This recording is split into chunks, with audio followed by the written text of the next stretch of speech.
There is nothing lonelier than lying next to someone you love and still feeling unseen. You share a bed, you share a life, you share conversations that sound normal on the surface, but deep down, you know something is missing.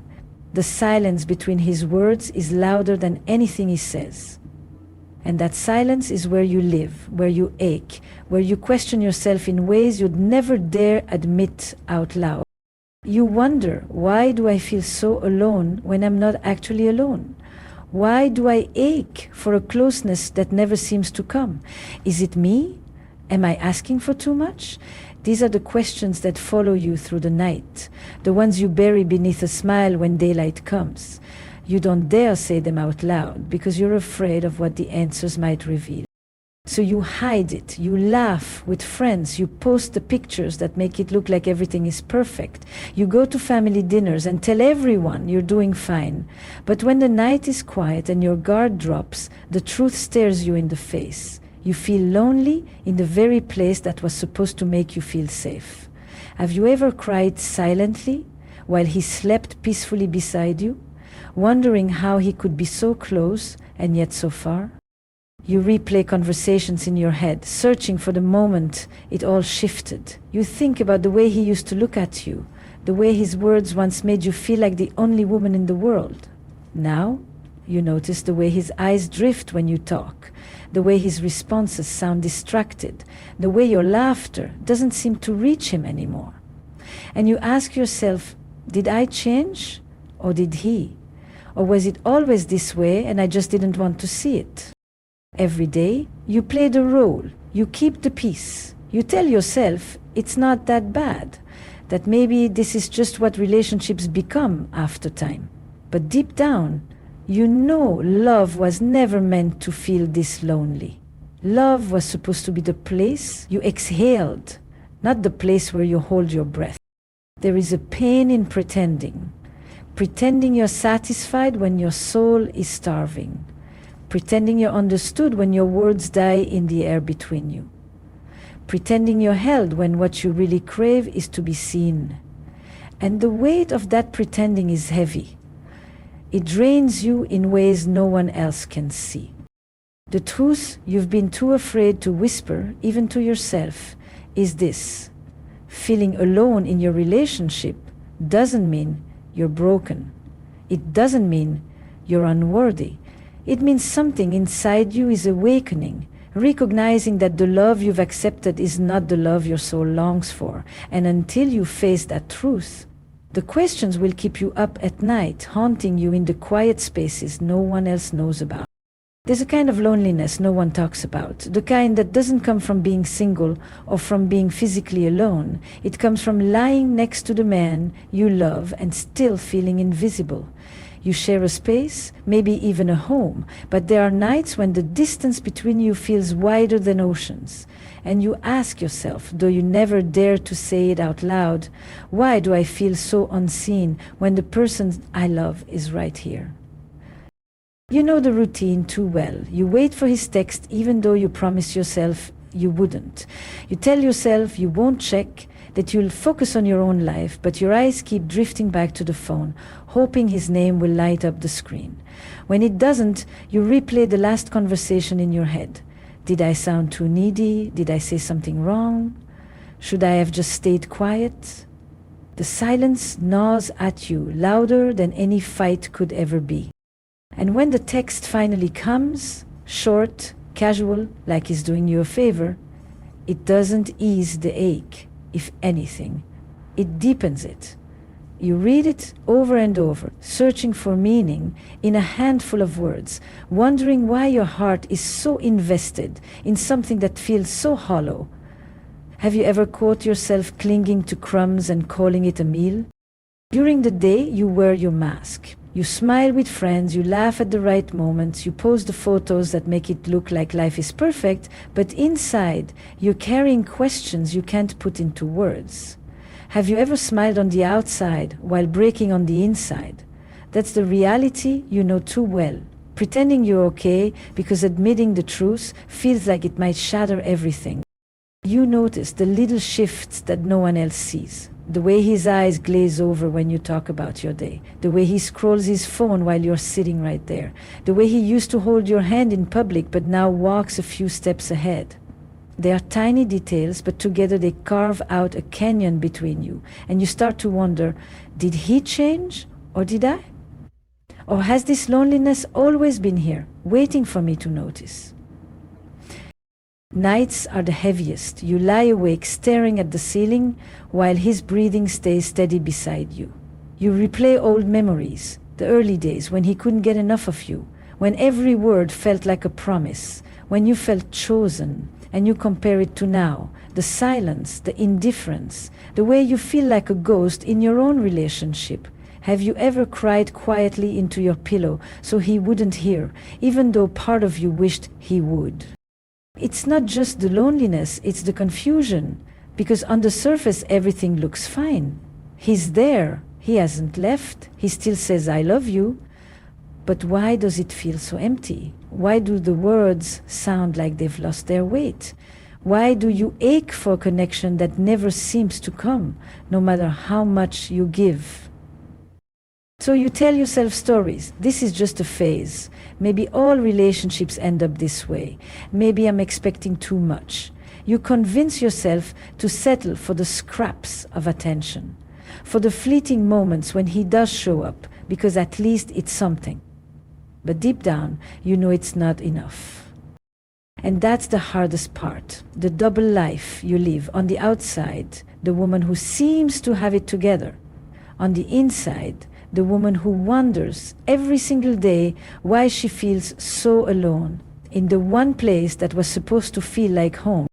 The loneliness you feel inside your relationship is not just about him. It runs deeper than his silence, deeper than his distance, deeper than the way he sometimes looks through you instead of at you. The truth is, you were conditioned long before he ever arrived. From the time you were young, you were told in 1,000 unspoken ways that love had to be earned, that your value depended on what you could give, what you could sacrifice, how small you could make yourself to be chosen. That script has been running in your mind for years, and it is why you find yourself lying awake at night, wondering why you feel unseen. Think about it. How many times have you softened your voice so you wouldn't come across as too much? How many times have you agreed when you wanted to object, smiled when you wanted to cry, stayed silent when every part of you wanted to scream? You believe that keeping the peace will protect the relationship. But what if that silence isn't protecting love, it's erasing you from it? What if the very thing you're chasing is the reason you feel invisible? You think that if you just pour a little more of yourself into him, if you just wait a little longer, if you just prove your patience and loyalty, then maybe he'll finally see you. But instead, the more you give without receiving, the less he notices. Every time you put yourself last, you teach him that your needs can be overlooked. And slowly, the invisible ache you feel is not just about him ignoring you, it's about you ignoring yourself. You know, you've been taught to see love as sacrifice, to believe that endurance proves devotion. But here's the hidden truth. Love without reciprocity is not love, it's depletion. And when you trade your self-worth for scraps of attention, you're not just lonely because of him, you're lonely because you've abandoned yourself in the process. Isn't that the part that stings the most? Not only that he doesn't see you, but that you've stopped seeing you too? And yet you keep clinging to the hope that the next gesture will change everything. If I'm patient enough, if I forgive him one more time, if I stay loyal no matter what, maybe he'll wake up and realize what he has. But deep down, hasn't the pattern already told you the truth? How many chances have you given that only led to the same pain repeating itself? How many nights have you spent convincing yourself that tomorrow will feel different, only to wake up with the same emptiness? This is the cruel loop that so many women live in. You confuse love with endurance, and in doing so, you lose the one thing that makes you radiant, yourself. Because here's what no one tells you. The more you disappear in hopes of being loved, the less visible you become, not just to him, but to you. Have you noticed how heavy your chest feels when you silence your truth? Have you noticed how your reflection looks a little dimmer every time you swallow your needs? Have you noticed how even your laughter feels rehearsed, like you're performing joy instead of feeling it? That is the cost of chasing love at the expense of yourself. And so the real question isn't why you feel alone in your relationship. The real question is this: why have you been taught to believe that being alone together is better than being whole by yourself? Why do you accept a kind of love that makes you smaller, when love was always meant to make you expand? Why do you keep searching for validation in the very place that's been draining you? The truth you have been afraid to face is that loneliness inside a relationship is not just a sign of his neglect. It's a sign of your awakening. Your soul is beginning to recognize the difference between presence and intimacy, between being tolerated and being treasured, between existing in his life and truly being loved. That is why the ache won't go away, no matter how hard you try to convince yourself it's normal. And here's the part most women never realize. The first step is to stop abandoning yourself in the name of love. The emotional truth is that the more you silence your needs, the lonelier you will feel, even if he is lying right beside you. Every time you swallow your truth, you teach yourself that your feelings don't matter. And that is the deepest wound of all. The practical advice is to begin voicing what you feel, even if your voice shakes. Not in anger, not in accusation, but in honesty. Imagine this. He brushes off your attempt to share something important. Instead of going quiet, you look him in the eye and say, "When you dismiss me like that, I feel invisible." Can you feel the power in that moment, the shift when you choose to be heard rather than disappear? Have you ever wondered how much of your loneliness comes not just from his silence, but from your own? The second step is to stop overgiving in hopes of being seen. The emotional truth is that love is not proven by how much you sacrifice. It's proven by how much both of you pour into each other.